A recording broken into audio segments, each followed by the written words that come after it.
Halo Sobat Sehat, jumpa lagi dengan saya Dr. Sung.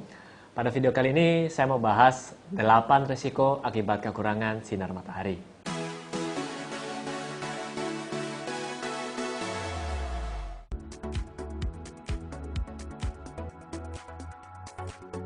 Nah Sobat Sehat, di zaman modern ini dengan berkembangnya kemajuan teknologi, ini sangat membantu kita efisien dalam hal waktu. Ya kalau kita mau belanja sesuatu, kita tinggal pesan lewat aplikasi.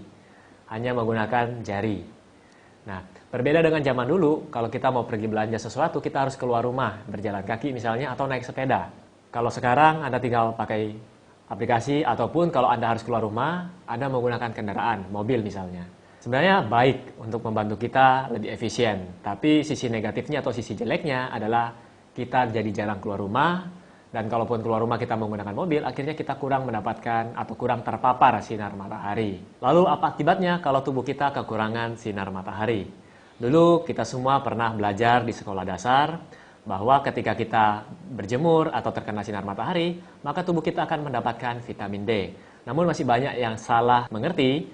Mungkin mereka menganggap bahwa sumber vitamin D adalah matahari. Sebenarnya bukan mataharilah yang mengandung vitamin D, tetapi dengan bantuan sinar matahari, maka tubuh kita dapat membuat vitamin D dengan sendirinya. Proses ini dimulai dari rusaknya cincin B provitamin D3 atau 7-dehidrokolesterol atau disingkat 7-DHC oleh sinar UVB dengan spektrum 280 sampai 315 nanometer. Jadi ini akan membentuk pre-D3. Lalu kemudian mengalami isomerisasi lagi, akan menjadi vitamin D3. Jadi prosesnya seperti itu dan berlangsung di dalam kulit kita. Jadi Anda tidak perlu bingung dengan penjelasan saya yang tadi, gampangannya seperti ini. Dengan bantuan sinar matahari tadi yang menyentuh kulit kita, jadi di sana terdapat provitamin D akan dirubah menjadi vitamin D di dalam kulit.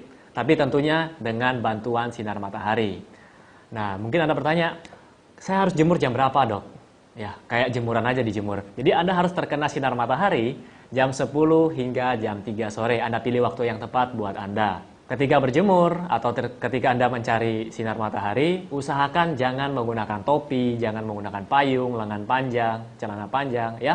Sebaiknya Anda gunakanlah lengan pendek atau yang tidak ada lengannya, kemudian celana pendek, supaya kulit Anda terkena sinar matahari. Jangan Anda pikir, wah saya mau jemuran supaya takut tidak gosong, Anda menggunakan sunblock atau menggunakan payung. Jadi sama saja, kulit Anda tidak akan terkena sinar matahari. Jadi tadi masalah waktu, dari 5 menit sampai 30 menit.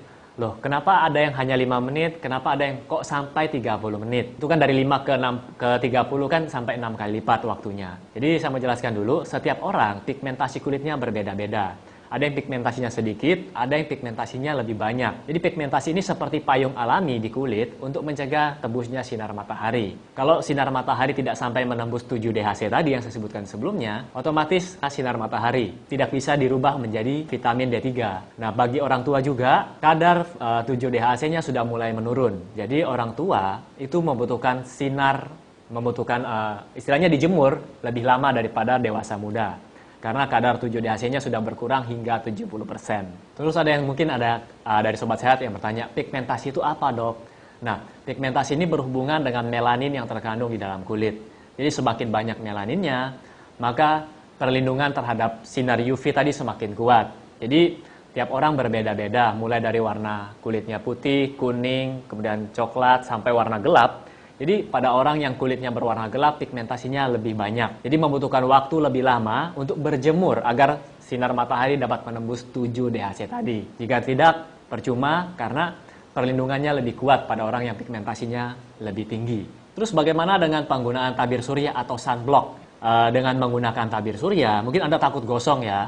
Anda berjemur tapi takut gosong, cuma cari panasnya saja. Sebenarnya panasnya Anda dapat, tapi sinar matahari tidak dapat menembus sampai ke 7-DHC tadi karena tertutup oleh sunblock yang Anda gunakan.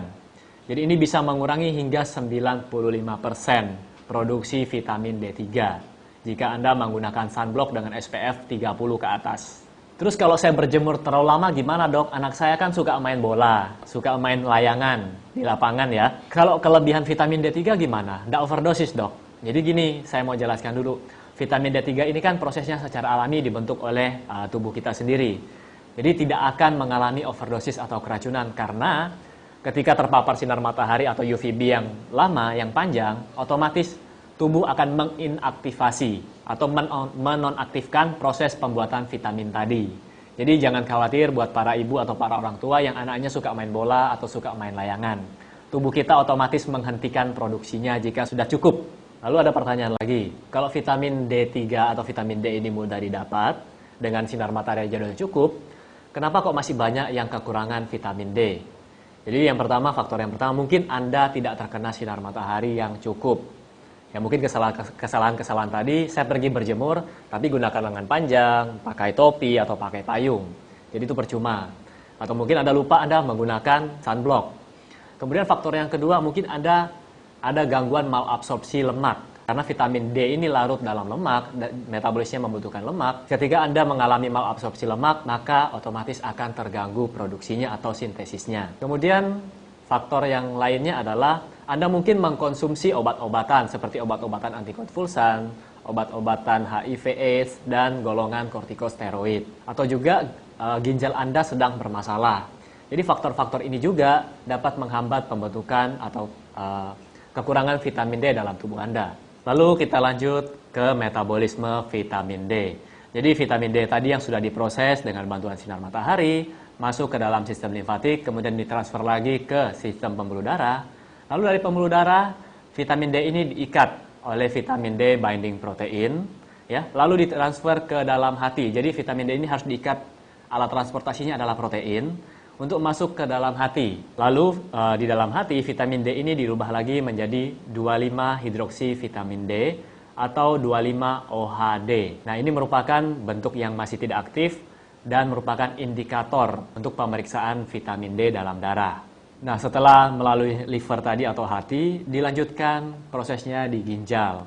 Nah, setelah itu akan menjadi bentuk aktif vitamin D atau disebut kalsitriol. Dan beberapa ahli memasukkan atau menggolongkan kalsitriol ini ke dalam golongan hormon. Nah, itulah sebabnya mereka-mereka yang punya masalah dengan liver atau ginjal akan mengalami gangguan metabolisme vitamin D. Nah, resiko apa saja yang bisa terjadi kalau Anda kekurangan vitamin D? Yang pertama adalah kelainan tulang. Jadi vitamin D ini dapat membantu regulasi penyerapan dari kalsium dan fosfat. Tentu saja ini sangat baik untuk pertumbuhan tulang dan gigi. Jadi baik masa janin, anak-anak, orang dewasa, semuanya membutuhkan vitamin D dengan dosis yang tepat tentunya.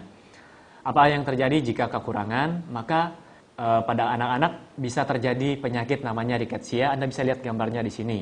Dan pada orang dewasa bisa terjadi osteomalacia. Penyakit ini beresiko pada mereka yang memiliki kadar 25-OHD di bawah 15 nanogram per mililiter.